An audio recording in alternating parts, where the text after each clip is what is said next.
today it's the episode 5 of the HyperTalks. And today we got a new guest with us, Anne-Louise Wirén, the CEO of Strawbees. Yes. Welcome. Thank you very much. So nice to be here with you. And we also got in the studio here today me, Ludwig. Me, Natalia. And me, Greg. And I'm really excited because it's our first CEO that we are, not for HyperTalks, but for our season. So thank you for joining in. Thank you for accepting our invitation. And we're so excited about what is going to come and follow up for the questions. What can you share about Strawbees now or about Albert Group? I think what I can share is more on when I came into Strawbees, that we were in this kind of, it was a clear scale-up case, and we knew that we had found product market fit. We were successful on the US market, but then we were approached by Albert, and it's very, very interesting opportunity for Strawbees. You're now CEO of Strawbees, but you're going to be... I'm going to be the deputy CEO of the Albert Group. Yeah. Yeah, which that is I can talk about. That sounds cool. Yes. Yeah. In 1 year. Yeah. Congratulations on that. Thank you. For another time by me. We have one question, and I'm really curious as well. How did you end up in management? Yeah, that it's been quite much about coincidences, and not very planned or strict. I've kind of followed my heart and gone where the opportunities were. Definitely the kind of person who rather says yes and jump on stuff than to have a strict career plan. So I didn't dream about being like a leader or working as a manager, but I was actually asked, do you want to become the manager of this team? So I didn't have that kind of dream, but then I got the question, and of course I was super scared and I can't do this. I'm not good enough. I don't know how to do this. And I was on my way to actually say no. But I was then convinced by my former manager then who asked me the question. And I decided to I trust his judgment more than I trust my own judgment. And if he thinks I can become the manager of this team and I don't, and I trust him more, then I should go with that. I should be the manager of the team. So I did. And that's how I ended up in management or leadership. And I kind of enjoyed it from start. And I think it's where I'm not meant to be, because that sounds so, cheesy, but I really enjoy being a man. I love leadership. I love working with people. And, that's the thing that really gives me energy from where I am today. We like cheesy as well. So we can, it's good. No worries. Yeah. It's the same here, as you say, about the it's nothing serious and so on. It's by heart as well. So how you feel? That's good. What was your area of expertise before you started working in management? Actually, I have a marketing degree. Started working with, it's a good path to be on. Started working with very much focusing on what you today call customer journeys, the existing customers. How is the customer experience? Back then, this was 2008. You didn't call it customer journeys or anything like that. I think you called it CRM. And so I started there, but then kind of quickly moved on working with more of product management or business management, pricing and that kind of stuff. And then was asked to become the manager of the product managers at that time at the company I was at back then. So that's also a thing. I say this quite often, that I'm the typical CEO. I'm not an expert in anything, really. I know a little about a lot, but I don't know anything in depth. But I really trust my coworkers, and I have fantastic people around me, and they know stuff in depth, and they are experts. And that's how I really enjoy it. And I think it suits me perfectly, because I'm not a detailed person. As soon as someone starts doing detailed descriptions for me, I feel my brain zooming out. But of course, I work on this because it's not okay. And some details are needed and super important. But I know that I don't naturally I'm not attracted to details at all. Do you think that's the case in general in management positions? People that like more big picture? I think it can be. That's a really good question. I think it's quite. maybe not if you look like, in the startup world where people are actually like really, you started your own company and you come from this idea and then you're probably an expert in that area or you become an expert during your journey. But at least in another phase, maybe when you're like, okay, it's getting big, we have lots of people, you have to kind of realize that you might be an expert in one thing, but you cannot be an expert in all of the areas. And you have to be comfortable with that and also like that. Because if you are very detail focused and you like details and you want to know the details, you will be super stressed by being the CEO because you will never have the time to be in the details in all areas. And I would say that this is not the job of a CEO. I mean, it's like... It's not. Exactly. The CEO is the person, maybe you can correct me at some point, you know it better. But it's a person that manages the managers. So it actually manages people on following processes. Because managers are not supposed to know the thing in detail. This is like... It's like maybe a mistake. Like when someone is really performing really good, you say, oh, you know what? You can be the manager. But that person, I mean, it requires other skills in becoming a manager. If someone is a good performer, then maybe he should stay that. He should stay there, he or she, and focus on that maybe. And, but definitely requires, I guess, like project managing skills, and it requires like understanding people and being there for people. Although we see kind of like a gap between sex, like it's more male dominated. Yes. What's your personal experience on that? Why would you say that? I mean, is this gap, without getting very political? Yeah, but I think maybe you have to get political because it's a consequence of lots of different decisions and stuff. But I think one thing that I think is important, and it's been important to me, is this with role models and like looking at people, because I know what it's like to not seeing anyone that looks like you. You're not going to dream about something that you've never seen anyone that like looks like you. And this is not only on gender, it's in general, of course, but you need to have role models that looks like you, that shows that, oh, that could be me. That you can relate, for example. Yeah, that you can, and that makes it possible to even think that, oh, I can go that road. I could be that person. So I think role models is one thing that's super important. And that's, of course, has been an issue given how the history looks with all all CEOs and managers being men. It's changing, obviously, but it's going quite slow. And of course, if we need role models, then it's going to be slow. So I think that's definitely one thing. And then we have everything else, like from, becoming like, with this, like, becoming parents. How do you split because that's, at least in Sweden, that's when you see that the gap is actually really growing between the sexes, like that males, typically their career really kicks off, and the women, they tend to kind of slow down rather. And also when it comes to salary gaps, that kind of starts really building on from like when you get your first kid, for those who does, but like many people do get a kid. And I think and there you can kind of get political. Exactly. How should we, from like a state perspective, make sure to kind of change that? Or should we? You could debate that, but I think we should. And then, I mean, it could be more likely like men, then as like all these years being the provider wise, they kind of focus more on the job after the first kid. And women kind of like want to stay more and spend some family time, for example. But this is more likely, but I think it's more open. It's more open now. Like everyone can be like that, and everyone can bring something on this. For example, one of the topics that you like to talk about is like kind leadership. Yes. And most of my managers that were men, they were everything but kind. And someone not harsh, but not in a kind way. Yeah. They were like, you can see that they meant good. Yeah. But I wouldn't say the kindness was a tool. Yeah. Something in the toolbox. What's your opinion on that? About like kind leadership and how it can motivate people better than like more strict? Yeah.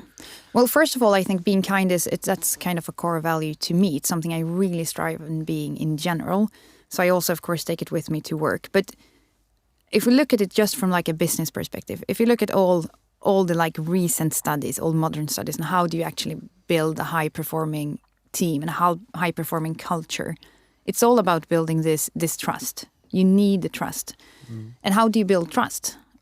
It's quite obvious. If you go around and people are like afraid to make mistakes, afraid of you like lashing out on them, or not really know, okay, what mood is she in today? What can I? If that's the kind of culture you're building, you will never build trust. And if you don't build trust, you will not have a high performing team. And if you don't have a high performing team, you will not have a high performing business. So it's like from a pure business perspective, I think the kind leadership it's a good thing to really go for. Yeah. But I also think that by saying that I'm kind and having a kind leadership, I think that's also about being brave and having courage. Because I often also think that people mistake kind for, a coward or Weakness. that you don't, weakness. And I think it's, again, it's rather the opposite, because if you have, for example, a low performing team member, and they come to you and say like, oh, I want to become a manager in like 2 years' time. The easy way out there is to say, continue what you do. And not to actually say to them that, okay, happy to hear that. To be honest, your current performance and what you're showing me right now, you're not moving in that direction at all. Then we need to work together. And then we need to set, okay, how can you improve? How can you develop and work on that together? But to take that kind of discussion, that it takes courage, but it's actually the kind thing to do, rather than letting someone, continue in the same way in 2 years. And then like, okay, am I ready now to become a manager? No, you're not. No. You've been heading the wrong way all the time, and I haven't had the courage to tell you.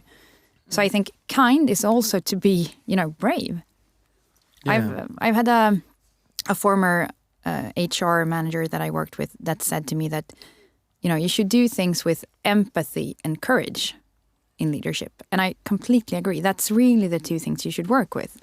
You should have empathy, but you also need to be brave, and you also have to have courage to actually lead people. And be honest.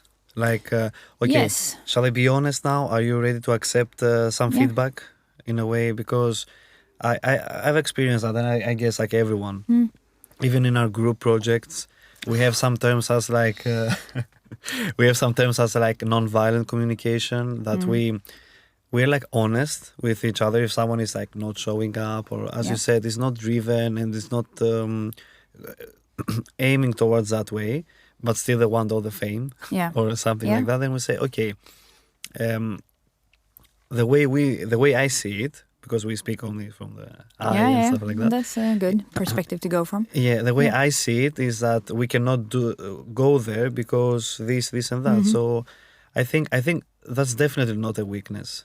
Right. And you don't have to like be heard, of like be louder, shout, or like, as you say, lash out on people, which is like, it was a norm. And I think that a lot of people back in the days, they just thought that this is a way to do it, actually. I think that I met a lot of people, men as well, that they didn't feel like it. No. But they say, yeah, that's how it's done. Yeah, I agree. Yeah. And I think like from the feedback, which is of course is super important. And if you are a leader and a manager, you should work with feedback. But feedback is also something you should take it seriously when you are to give someone feedback.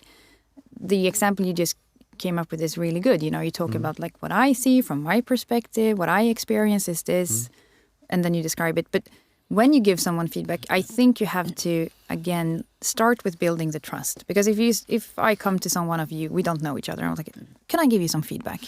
It's like, no. Okay, no, I don't know where you come from. I don't know that you want what's best for me. I don't know why are you giving me feedback? So like start building the trust and make sure that the people, I want you to become better, or I want you to improve, or I want you to have a better time the time you spend at work. Okay, start with building that, and then you can start with the feedback, because then it comes from a good place, and you know that okay, I'm ready for this.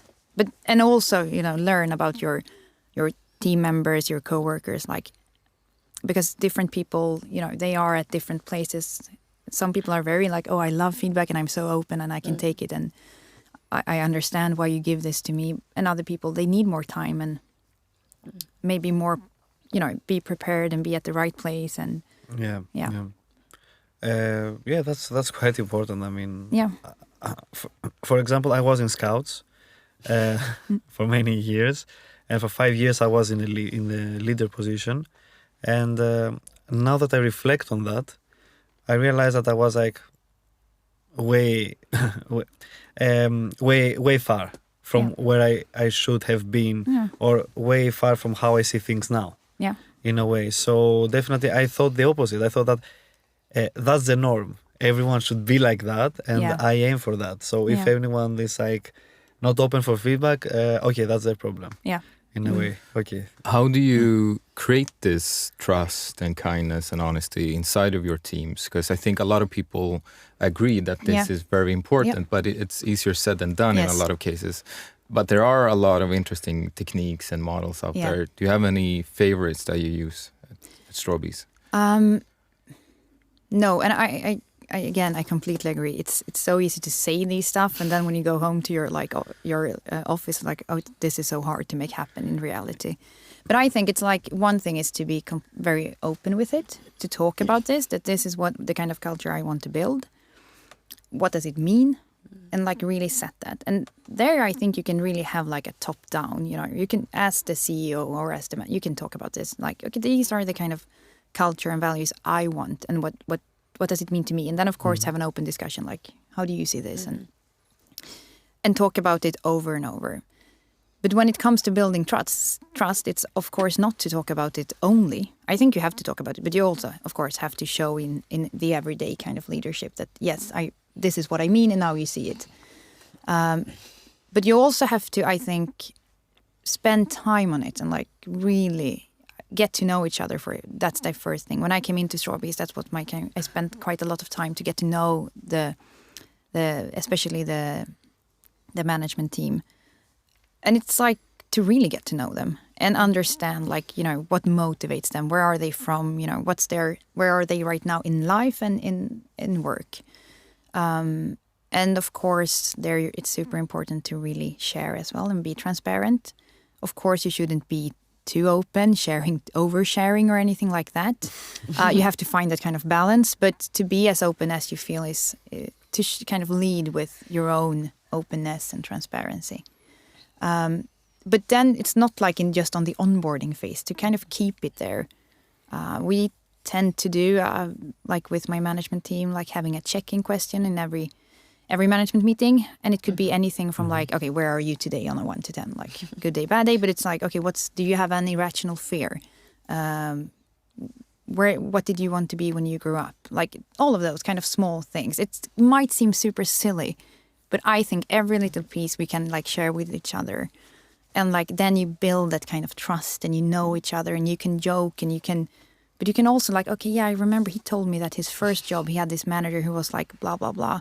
That's probably why he reacted really strongly when this happened.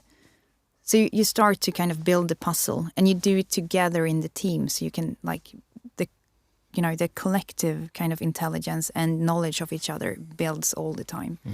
So work with it continuously. Yeah, more of an ongoing process where you try to establish, to be open, get to know each other, tell people about yourself. Yeah, I think that's really valuable. And then it's not so much about anything specific. I mean, we get taught a lot of techniques, like TDS, check-in, whatever they're called. Like, this is a design thinking workshop. But then you're saying, okay, it's more in the small things. Maybe. I think so, we do this continuously. It's not some like badge we... No, I think that's really, you have to work with it. And then also to be... If you talk about this again, like, okay, this is the culture we should have. As soon as you as a manager see something that's like, oh, that wasn't very kind from someone, you need to also have the courage to kind of, okay, I need to act on this. I need to take you, of course, like outside the room after the meeting, just the two of us. And like, when you said this to him, blah, blah, blah, I felt the energy a bit, or I reacted like that. To kind of always push back when you're like leaving the kind of environment you want to be in. What kind of people are you looking for in the onboarding process then to create this sort of atmosphere? Do you mean when I hire people or when I... Both when you hire, but sort of we look for agreeable people or maybe more... That's what a good qualities question. are you looking for? I think if normally, my first kind of what I like, these people I like, or it's always people that remind me quite a lot about myself. And I think it's human that you kind of like people that are a bit like yourself. So I really try to be aware of that. Like, okay, yes, why did I like him? Oh, yeah, because he grew up in the same place that I did, or so kind of wash that away. But I think the best people to work with is the people that are quite grounded, that have been. But this, of course, you can't just like say if you're not grounded, if you haven't worked with yourself, if you don't know yourself, if you're not, feel secure within yourself, you can't work here. Then you have to work on that. Of course, not like a therapist or anything, but like at least in this professional context. Yeah. But I think the easiest people to work with and the nicest people to work with is normally the ones that are quite grounded, that knows themselves and that are like aware, like I'm really good at these things and I know that I struggle a bit in these areas, so I'm open and listening and open for feedback. So that's of course the preferred. So not Greg. Greg is complicated about feedback sometimes. Thank you all for your feedback. By the way, but we're everybody of us like very honest to each other, and that's good. We like kind of work together already almost a year, I think. Yeah, like 9 months. And I think we successfully managed how to build this team flow. Yeah. And we're always, I feel myself really comfortable with these guys.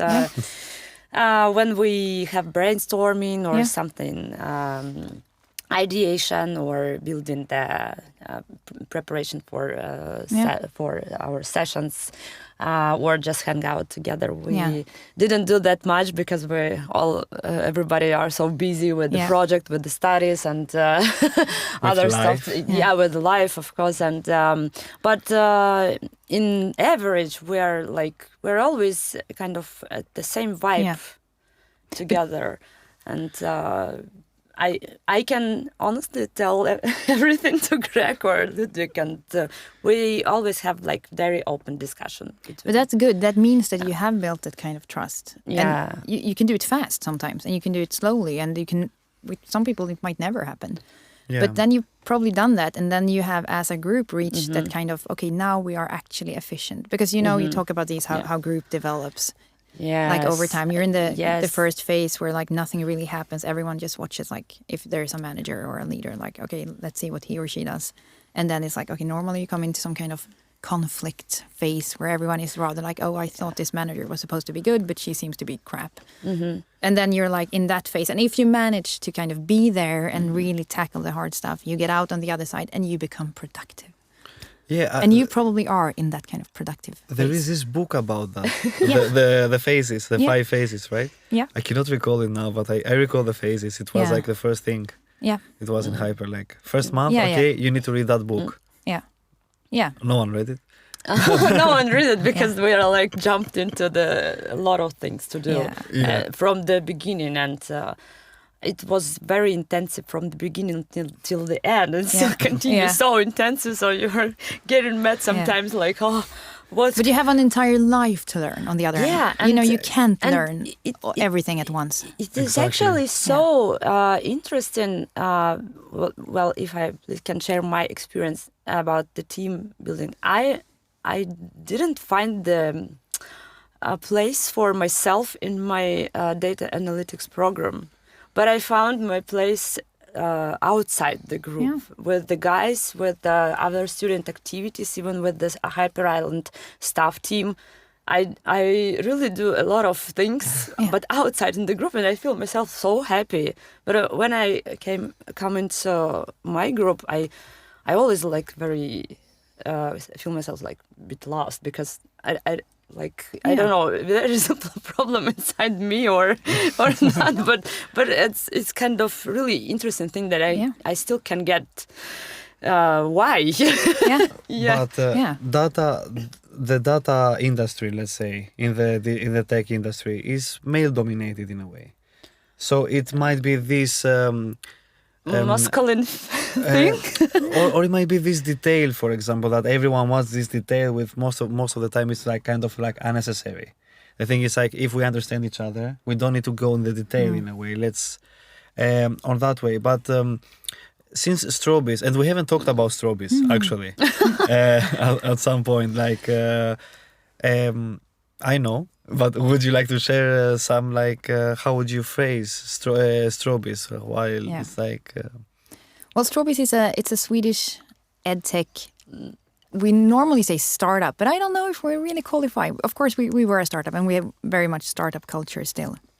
It's an edtech company, so focusing on education. It's founded in Gothenburg by two guys, Erik and Erik. They are still working in the company, and amazing people. Yeah, they are. They really are. And they founded the company, and they invented this amazing construction product. So it's a construction educational product, which means it's like you construct things, you build things, you create things. And then also you can connect it to robotics, so you can teach and learn coding with it. Like physical prototyping. Yeah, exactly. Yeah. You can do rapid prototyping of stuff, and you can create stuff and build stuff and really see things in the physical room. And you can also, with this then possibility to add the robotics, you can take coding kind of out of the screen into reality, 3D, and which of course makes it easier for, I think, quite many of us to actually grasp what's happening and see, okay, if I change this, what actually happens. So it's a wonderful product with so much potential. Our focus today is selling to schools, so it's used in schools mainly in the US. Our focus is on the US market. So we have this physical product, and then we combine it with a digital teacher platform where we have, all kinds of content for teachers. So it's curriculum aligned to the US curriculum, ready to use lessons and contents and activities. So for the teacher, it should be super easy to take Strawbees and use it in the classroom, regardless of whatever age or subject basically you're going to teach. We have curriculum-aligned lessons for you to follow, like really step by step. I just wish I could have this as a kid. Yeah, because I remember the physics teacher was just like, okay, and this happens and that. Yeah. And I mean, in Strawbees, you just like do this in teams, as we are in Hyper, and you do that for like 9 years old, 10 years old, or I mean, it's and then you just like drop a ball and you see what's happened. If you take it higher, if you take it slow, you just understand things. Yeah, I think I've learned more physics in my 1.5 year in Strawbees, just like listening to Erik, our inventor, and like trying to get the product than I did for like, I don't know how many years did I study physics, not many, because I obviously wasn't that interested. And I think I would really have been helped if I could have had Strawbees in the classroom. Yeah, I mean, it's like, as that, and you have a lot of inventions, or like, there are many videos of like shumerangs, boomerangs, and so they're really fun for all ages, I would say. But for the educational purpose, it's like it's like more than amazing. Yeah. What would you say were the? Sorry, I interrupted you, Greg. What were the main components in Strawbees' success? Would you say?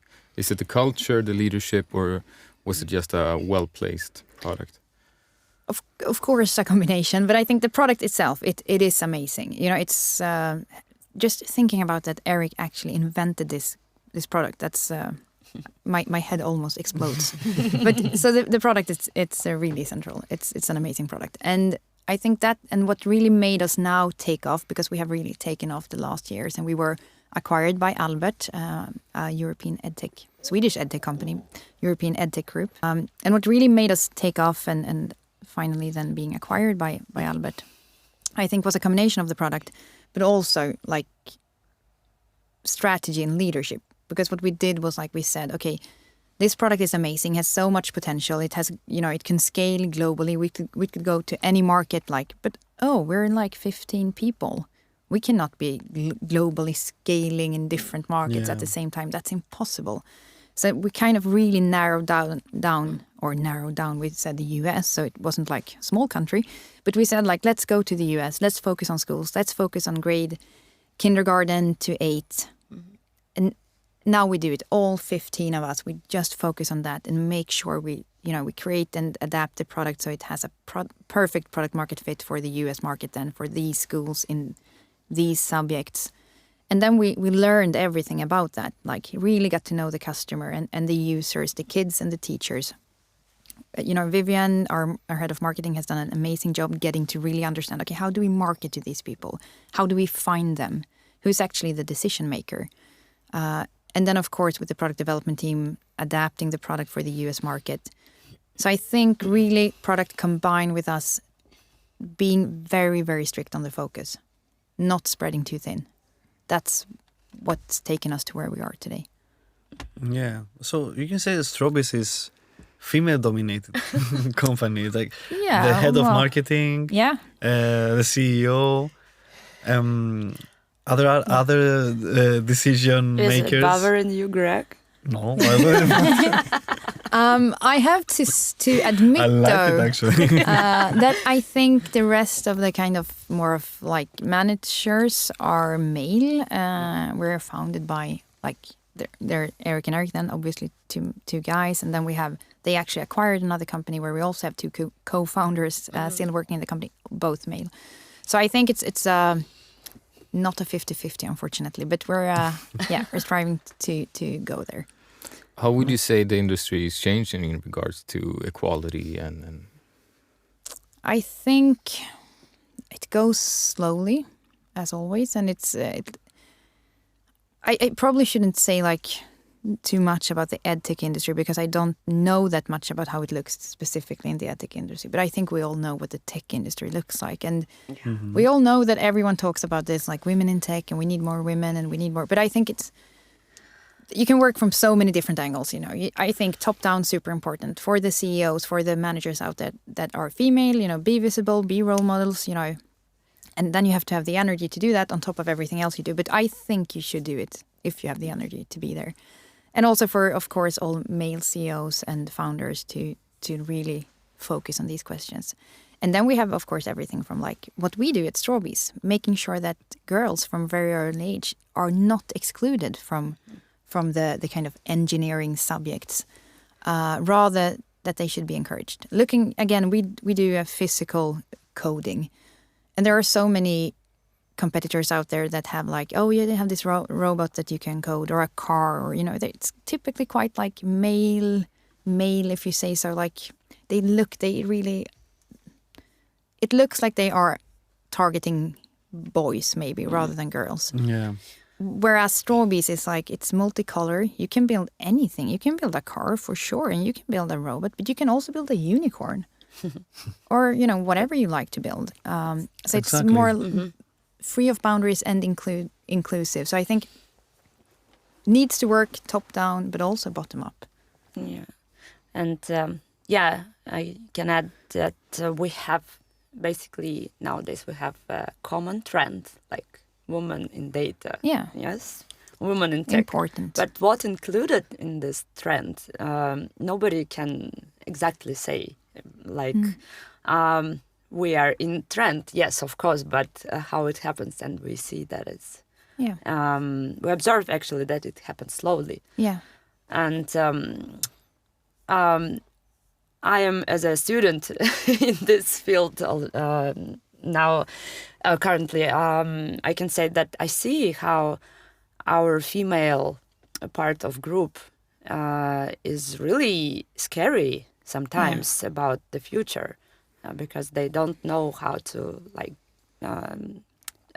jump into this this field because they have this stereotypes maybe and fears inside their mind because it's like very based mindset that targeted male field data and I see it's also common for me and for each of our girl in our group that they just afraid to be a part of this industry because they think about that I would not be accepted there because I'm a female person in data and I'm new in programming and machine learning wherever. So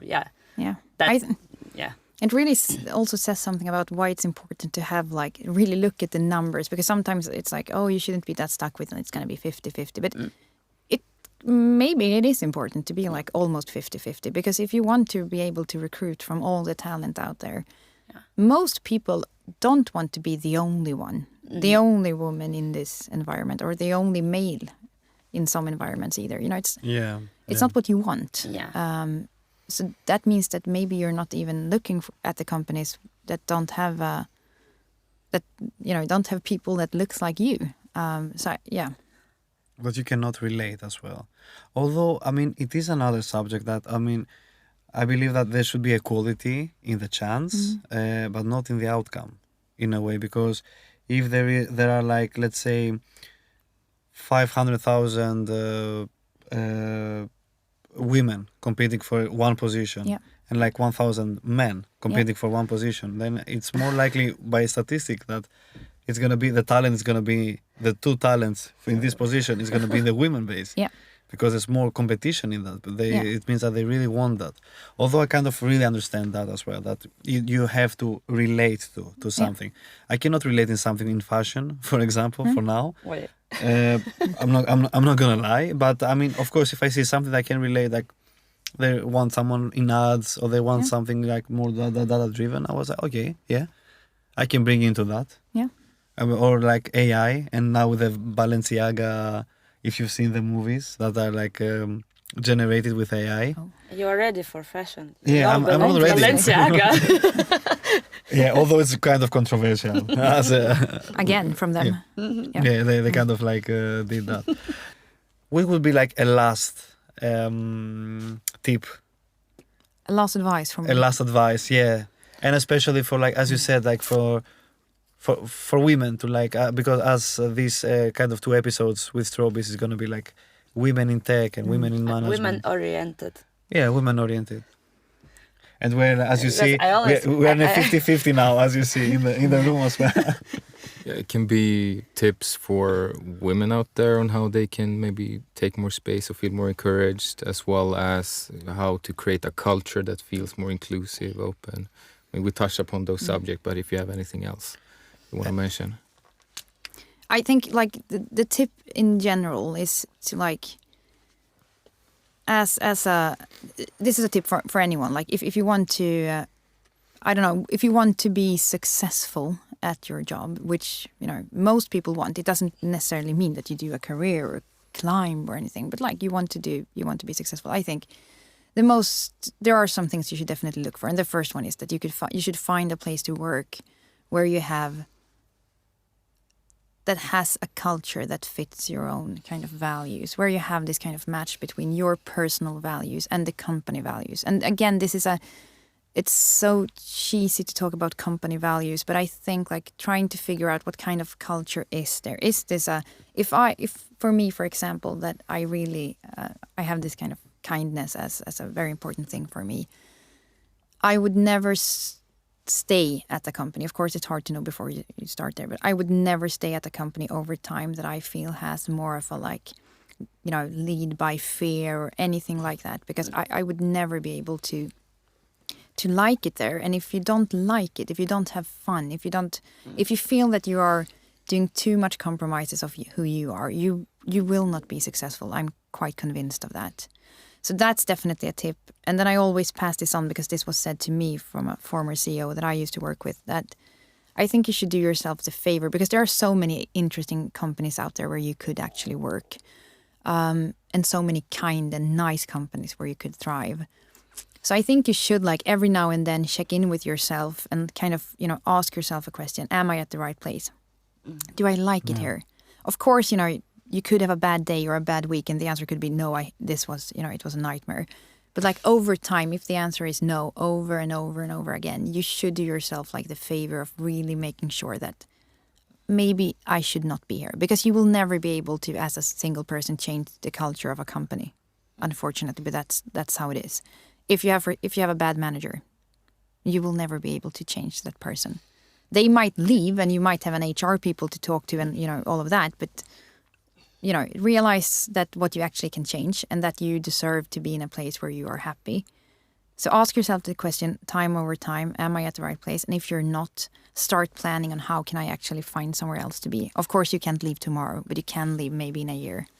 So I think that's really something you should do. And think about your work as something you don't have to be there.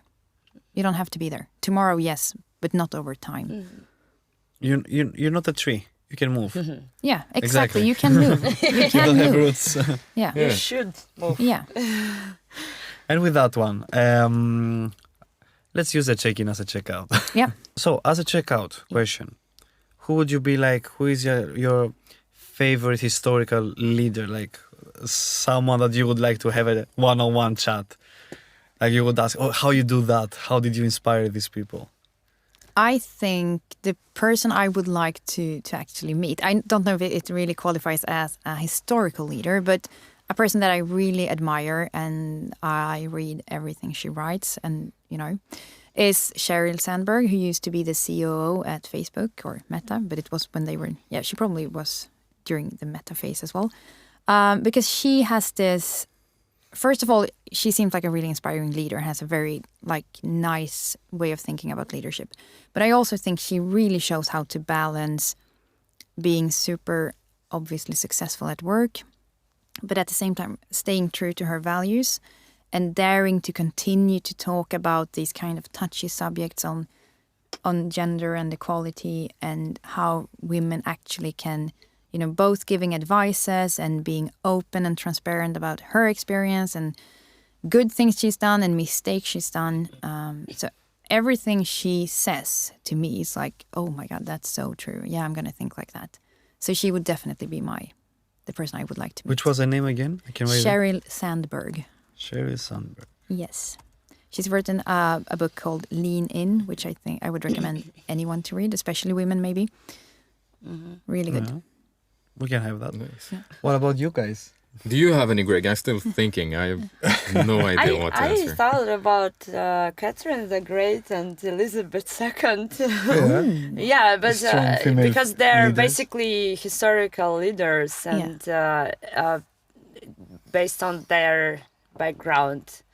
They lived quite far a long time ago, but they built themselves very untypical for this period of time. For their time, yeah. Yeah, and I really love the fact about them that they not only paid attention for wars and growing territories, but also for the culture.